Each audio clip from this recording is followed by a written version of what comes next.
Good evening, everybody. I'm going to give you a portfolio overview, then I'm going to go into the activity for the 6 months to February. I'm going to follow that up with activity that's taken place since February, and then I'm going to give you a brief overview of the different sectors of the market. So to start off with, portfolio is 252 properties, 3.2 million square meters of space. There's currently a vacancy of 156,000, which is 5%. Total portfolio value is 24 billion at Feb. The value per square meter, excluding bulk, is just off 7,500. The average gross rental is 89 rand a square meter. The weighted average in-force escalations is 8.1%. And the weighted average lease period is 2.5 years. Average property value is 96 million, and the top 10 properties by value is almost half of the value of the portfolio. So the activity for the 6 months, tenant renewal retention was 92%. We're happy with the number. Our target is always 85, but I stress it's for a 6-month period only. The weighted average renewal growth of 6% and future escalations of 8.3%. Again, there's been a concerted effort to focus on increasing the future escalation rate. We've previously been under 8%, and we've managed over time to push that above 8%, and I think that's good, particularly given that the national retailers are offering between 6 and 7%. Total vacancy is 4.9%. This is slightly down from the half year. The vacancies remain stable. You'll see that the current vacancy rate is slightly down from the half year, slightly increased in retail, primarily due to Edcon vacating the upper level of 2 centres and 2 other centres essentially having space not being let due to redevelopment opportunities. 50% of the vacancies lies in offices, and of that 47% is in the Greater Johannesburg region. The lease expiry profile by gross monthly rent. This is probably the most offensive that the expiry profile has been, and this is as at February. Beyond February, we were able to renew 130,000 square meters of government tenanted property for a 3-year period. So the 7% monthlies, it will push out to 2017. The majority of the other non-completed or concluded negotiations, there's no large tenants in there that we're concerned will vacate. Okay. So acquisitions and disposals for the period. At August, the portfolio value was approximately 24 billion. Together with capex and fair value adjustments and acquisitions of 500 million, less the disposals of 79 million, leaves a portfolio value of 25.5 billion rand. Development highlights for the period. The projects totaling 2.7 billion at an average yield of 8.2%, currently in progress, in addition to 698 million of redevelopment projects at an average yield of 6.1%. Major contractor order books are not filled as indicated last year, and although building costs are rising, we continue to negotiate competitive contract terms. Notwithstanding this, construction costs impacted by a lack of skills across the industry, and as a result, relationships have been developed with mid-range contractors, and we've maintained a core group of consultants utilised across the portfolio. The development projects, as listed, the 698 million redevelopment and the 2.7 billion rand of new development, giving a total activity of 3.4 billion. Acquisitions and disposals post-February, and again at February, the total portfolio value was 25.4 billion, and then there's 16.4 billion rands worth of acquisitions after February 2014, most of which we anticipate will be transferred before the end of the financial year. Masima Ponya Mall, 700 million. Robor Land, it's land in Isando that we've acquired for development purposes. Discovery House, Ericsson's in Woodmead. Beerman Avenue in Rosebank, which we're going to be developing from this year, and ultimately will house the Redefine offices. And then the Alexander Forbes building across from the Gauteng station in Sandton. I've added in annuity and fountainhead.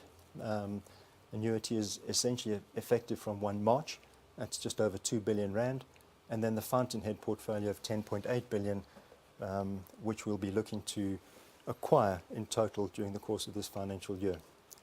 If one adds in developments, the additional value from developments from the 90 Grayston and Rivonia and Matlosana, take off the disposals after February, the portfolio value increases to just under 42 billion rand. The top 10 properties by value, once this activity is completed, changes the shape of the portfolio quite significantly, with Centurion Mall, East Rand Mall and Matlosana, all new properties to Redefine, essentially the top 3 properties in value for the portfolio. And those 10 properties have a total value of 18 odd billion rand. I'm going to talk about the different sectors. Retail in review. As further deterioration in consumer health is predicted, there will be trading down within categories and trading out of other categories will be expected to become more pronounced over the coming months. January showed a 7% growth in line with Stats SA, which is likely attributable to delayed spending on the post-Christmas sales. The average annual density across centres in excess of 20,000 square metres is 27,700, which is competitive with the listed property sector.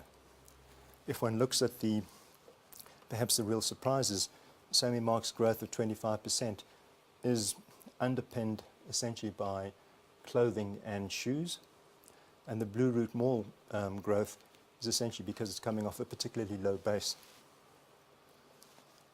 Retail considerations revisited. Essentially, this is a follow-up to comments that we made at year-end. Nationals will continue to take up space. Interest from international retailers remains healthy. Consumer pressures continue to grow. The cost of occupancy is increasing. However, healthy margins and returns are being maintained by retailers. Seeing evidence of pick and pay giving back storage space and landlords' ability to capitalize on this is still being tested. Retailers that are expanding very quickly are experiencing some growing pains. Issues such as franchisees not having access to capital or self-cannibalization creeping in. Banks are not the only retailers who appear to be reviewing their footprints, and we're seeing that right across the portfolio. Content-driven categories, cinemas, books and music, continue to reduce their footprint. And as we previously stated, it's our contention that unless for specific centres, we don't see a future for cinemas, books and or music. It's clear that furniture stores can no longer occupy prime retail locations and certainly can't pay prime retail rentals. So what are we thinking? Choice is going to drive where the customer shops, and this means 2 things. We need to be drivers of bringing choice differentiators to our centres. Centres with no clear distinction in an overtraded node could come under pressure in the medium term. Working on building our relationships with well-chosen global brands and facilitating an easier entrance to South Africa. Even the best performing retailers have a tail of stores they would like to close or consolidate, and we'd rather be the consolidator. Traditional retail credit models are being tested. There's a challenge of stimulating the credit sales growth to underpin margins. In quarter 4 of 2013, Edcon saw cash sales grow by 14% and credit sales decline by 7%. For the same period, Mr. Price reported cash sales growth of 17% and credit sales growth of 6%. Edcon has announced the use of a second credit provider in African Bank. It's imperative that we understand the opportunity not only for each store and each centre, but the greater opportunities across the portfolio. In addition to this, we're developing a retail-specific app which we'll be utilising in all of the shopping centres and collecting the analytics, which will be of great value for the management of the centres going forward. Offices in review. The market fundamentals have not changed. National vacancies have remained range-bound at an average of 11% since 2011, and this trend is likely to continue for at least the forthcoming year. Leasing of vacant space remains a challenge.